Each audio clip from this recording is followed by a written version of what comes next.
Une génération, c'est un groupe d'individus qui partagent, dans un contexte économique et social donné, la même histoire. Chaque génération est marquée pour la vie par des expériences initiatrices vécues au cours de la jeunesse. Chaque génération est le reflet de l'époque qui l'a vu grandir.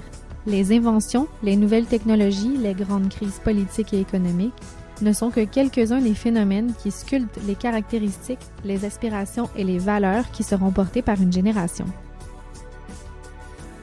L'étude de la diversité générationnelle s'intéresse aux différences entre les générations reliées à leurs caractéristiques sociales particulières, de même que l'impact de ces caractéristiques pour les organisations.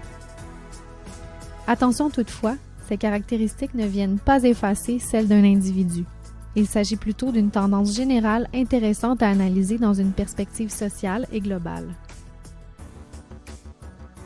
Le but de cette présentation est donc de vous partager les caractéristiques des générations majoritaires dans les milieux de travail, de même que celles des étudiants qui sont actuellement en apprentissage. Nous souhaitons vous offrir des outils pour anticiper les déséquilibres au niveau des relations et des communications, et donc de mieux rencontrer les besoins d'apprentissage des étudiants. Les 4 générations actuellement sur le marché du travail ou aux études sont les baby boomers, qui sont nés entre 1946 et 1964, les X, nés entre 65 et 80, les Y, entre 1981 et 96, et enfin les Z, qui sont nés entre 97 et 2010. Les baby boomers sont issus de la génération d'après-guerre. Cette période d'effervescence et de renouveau économique a engendré une explosion démographique, d'où le nom de cette génération. Selon le rapport 2017-2018 sur les effectifs infirmiers de l'OIQ, les baby boomers représentent environ 16% des infirmières en exercice.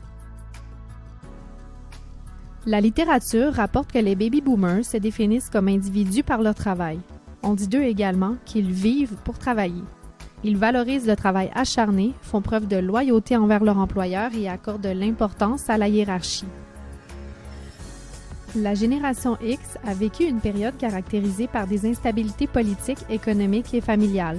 Plusieurs enfants X ont évolué au sein d'une famille où les 2 parents travaillaient beaucoup.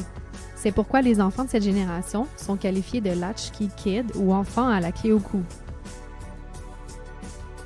En raison d'instabilité économique et professionnelle, les X ont développé une approche prudente face à la vie. Plusieurs ont vaincu des instabilités du marché boursier, les hausses fulgurantes des taux hypothécaires et la difficulté à occuper un emploi à temps plein en début de carrière. Les X ont une vision différente de leurs parents face au travail. Ils travaillent pour vivre et non l'inverse. Ils recherchent une certaine satisfaction au travail, mais cela sans compromettre leur bien-être personnel et familial. Les infirmières X ont un fort sentiment d'autonomie professionnelle, sont orientées vers une approche participative pour la résolution de problèmes et apprécient mettre les autres au défi. Selon le rapport 2017-2018 sur les effectifs infirmiers, les X représentent plus de la moitié des infirmières en exercice. Les Y ont grandi avec le développement exponentiel des technologies. Ces technologies ont façonné leur ouverture sur le monde. On dit des Grecs qu'ils accordent une grande importance à la conciliation travail-famille-loisirs. Le travail représente pour eux un moyen d'arriver à un but. On affirme d'ailleurs que les Grecs veulent gravir les échelons rapidement. Ils s'attendent à ce que l'employeur ait quelque chose à leur offrir et non l'inverse. Ils pourraient changer d'emploi 5 à 8 fois au courant de leur carrière. Les Y vont développer un grand respect envers la personne qui devient un modèle. Ils recherchent un mentor et non un supérieur hiérarchique. Ces derniers sont quelque peu rebelles envers les autorités formelles. Outre ces traits, on mentionne que les Y sont des générateurs d'idées en milieu de travail. Ils sont créatifs, débrouillards et souhaitent être impliqués à juste titre dans la prise de décision. Ils recherchent surtout le plaisir au travail. Selon le rapport 2017-2018, les Y représentent environ le quart des infirmières en exercice.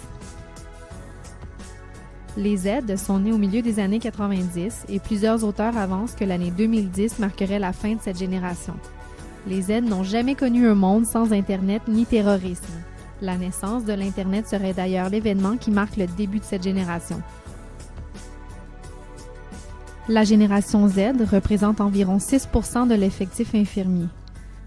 Toutefois, ces derniers représentent la grande majorité de nos étudiants à la Faculté des sciences infirmières.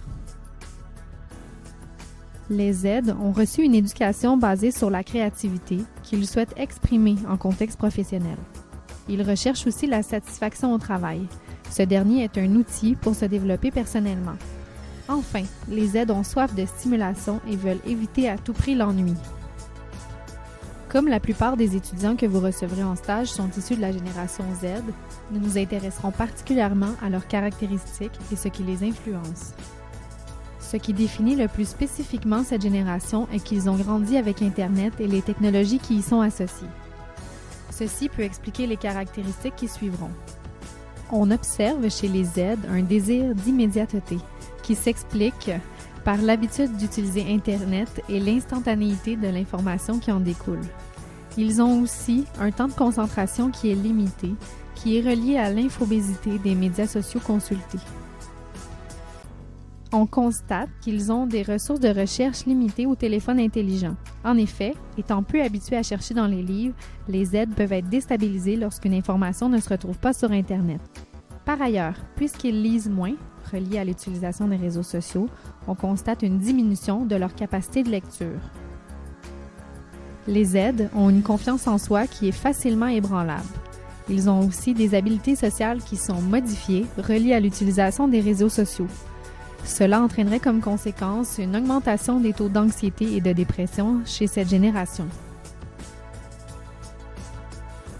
Ils ont des difficultés à suivre une consigne ou à apprendre.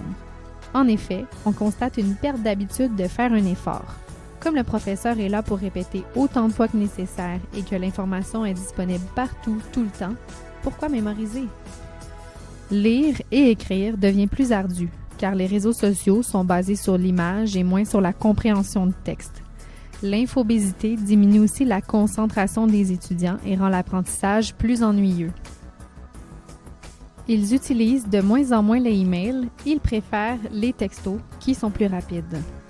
Toutefois, ceci peut entraîner certaines lacunes au niveau des habiletés sociales. Les Z recherchent la stimulation constante et les défis. Sinon, ils s'ennuient.